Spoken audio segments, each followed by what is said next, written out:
Is this thing on? Welcome back to Big Mouth and fancy seeing you here in June. A very welcome, my friends, and especially my enemies. Come in, sit down, no touching.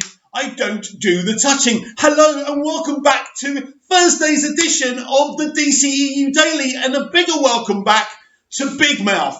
If you like what you see here, please keep on talking about any conversation that I incite over on my Twitter, at Movies TV Man, my Vero at Big Mouth 1, and the extension to this channel is my very fun Instagram, Big Mouth 11289. I think that I've got that right. I didn't put those numbers there, Instagram did, so don't blame me. So today, it's even bigger than yesterday as we carry on with this Ezra Miller Crisis on Infinite Earths Flash cameo, and Mark Guggenheim, one of the producers who works closely with Greg Berlanti on Arrowverse, and a legendary, actually, comic book writer. He's involved in DC Comics as well. I think he's even done some Marvel, so he really knows what he's talking about here. And he was really one of the people who made Arrow's season 1 and 2 so good. He said that he was working on Crisis on Infinite Earths and they were about to wrap all of that.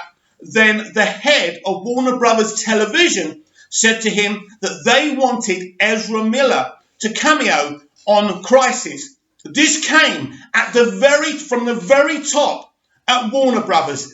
This is massive. This confirms what I told you yesterday, because my ear is onto the ground. You don't think it is, because I don't have editing software, because I don't have an HD camera on top of my laptop. I'm just using the built-in camera and mic on my Lenovo laptop. But it doesn't mean I don't know what's going on. It doesn't mean I'm not working in this industry and don't know what's going on. You need to trust me on this. The ball game has changed. And this is Mark Guggenheim confirming this. This isn't a blogger. This isn't Campia. This isn't Randolph. This is a guy very well situated at WB and DC Comics, and he says that he got orders to do the Ezra Miller cameo on Crisis on Infinite Earths, Arrowverse, from the people at the very top at Warner Brothers. So what does this mean? This means that this is a decision from Warner Brothers to change the game of DC live action. It's like I told you yesterday. Everything you've ever seen from Warner Brothers, DC, is in the same universe. The multiverse is part of the live action franchise.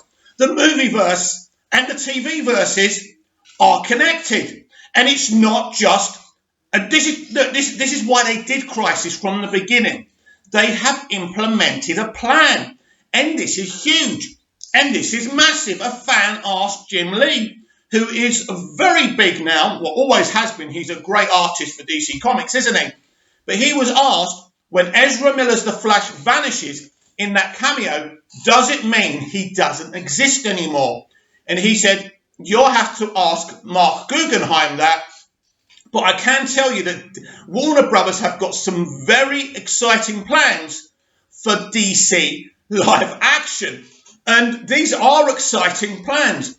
The arena has changed, everyone. We're not just talking about the DCEU anymore. Release the Snyder Cut. Because of that one cameo, they have changed the ball game. In other words, anyone could be in anything. It's like I said to you yesterday, but let me reaffirm this to you, that your favourite DC characters could turn up on Arrowverse, and Arrowverse characters and other DC characters, people like Burt Wood, could turn up in DC films, the DCEU, the Joker sequel, the Black Label. This is now a massive multiverse. Now, Fake's developing the same thing as we speak, but because DC already had Arrowverse and they were doing Crisis, all of a sudden, it makes DC live action ahead of the ball game. And isn't it interesting that Fake has shut down the original Marvel television and he's kind of bringing everything together, just like DC are doing now. This is what Walter Hamada and Greg Berlanti are actually doing. So both comic book franchises are doing the same thing. Now, of course, in the future, we could have a proper, awesome DC versus Marvel movie or TV series or anything. And don't say it won't happen, because that would be massive. We are in a different landscape now from that one cameo. And this came right at the very top of Warner Brothers. That tells you what they're planning. And I think HBO Max, and I mean, apparently the Green Lantern TV series as well, which is also being developed by Jeff Johns and Greg Berlanti, is also connected to the movies, apparently. Now, no one's actually come and said that, but I read it on Twitter. It doesn't mean because I saw it on Twitter it's true, but if it is true, it definitely is very, very exciting, everyone. Now, in terms of the Snyder Cut, what does this mean? Well, it's interesting, isn't it? Because even though Zach's posting some great stuff still, us who love Man of Steel and Batman v Superman are still buzzed up and doing everything we can for release the Snyder Cut. I do feel that what happened with Ezra Miller didn't help our cause, but I know there's a lot of Snyder fans not happy about Ezra Miller cameoing on Arrowverse. As you can see, I'm very excited. In a way of our campaign, it quiets us a little bit because the internet noise is about Ezra Miller and this cameo. Warner Brothers are very, very clever. This is the studio who everyone thought was going to lose the Superman rights to the Siegel and Schuster heirs, and they came out fighting, and they did something. None of the lawyers, pundits that were saying, everyone thought Warner Brothers were going to lose the rights to Superman. So this is a very prolific company, and they know how to fight battles. But we are ordinary people fighting a big conglomerate, and we've done extremely well. What do I think of the chances of the Snyder Cut right now? I think our chances are still good because don't forget, because of what they're doing now, where this whole, as I say, kind of Doom Patrol, Arrowverse, everything, Titans, it can all mix and kind of cross over to anything now. It's very exciting. So what did that cameo mean for the Flash movie starring Ezra Miller and directed by Andres Muschietti? I think that what we saw was part of this Flashpoint story they're going to do. Andres Muschietti has already said that we're getting a Flashpoint movie, but not the Flashpoint movie we're expecting. So if Ezra Miller's Flash has gone out of existence, this could be part of the narrative of the Flash movie, but I will go even one better. Grant Gustin will co-star in this Flash movie with Ezra Miller. Now, for me, if this is true, and this is just a theory, no one said this to me, I think it would be amazing. Amazing. And people say to me, who's your favourite Flash? And I'm supposed to say, yeah, Ezra Miller. I love them both. Love them both. Both these lads love DC, love this character, have passion for this character, and they've both played this character extremely well. Grant Gustin's been playing this character, for 7 years now? And Grant Gustin is an amazing actor. This guy could be in movies. He should be winning Oscars and getting nominated for awards. But because he's on a superhero TV show, people look down on him. So I think he deserves this opportunity. I absolutely think that this Flashpoint movie with a difference,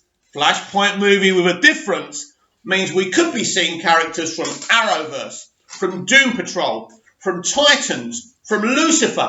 As I say, the potential is limitless. And I still believe that this gives a better chance for release the Snyder Cut.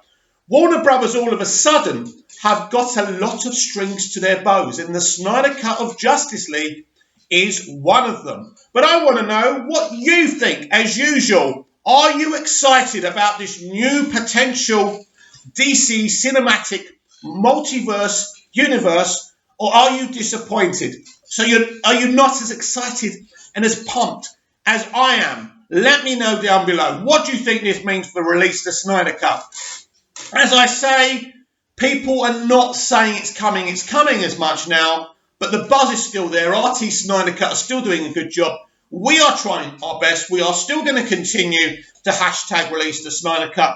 But But when we get this movie, nobody knows. Could we still have the dream announcement of Release the Snyder Cut being on HBO Max? Why didn't they put something up the other day saying they're looking for a popular piece of content to put on there?